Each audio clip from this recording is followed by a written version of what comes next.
Гитлер. Енді мынау латынша жазылғандағысы міне қазақтар деп мен бұны аударып шықтым, осыны оқып берейін. Қазақтар көп жылдардан бері орыс большевиктері және жендеттер қол астында езілдіңіздер.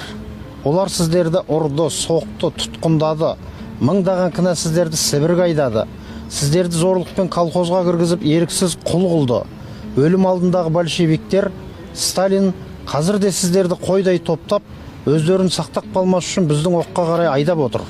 Сіздер біздің күшті құралымыздың қарсысында босқа құрып кетесіздер.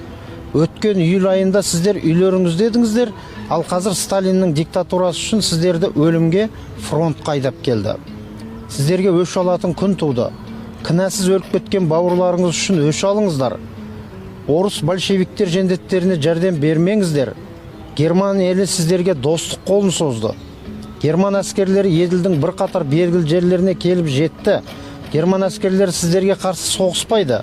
Олар сіздердің дұшпандарыңызға қарсы соғысады. Біздің жаққа өтіңіздер, аз күнде бостандық алып жұртыңызға қайтасыздар. Мінекей.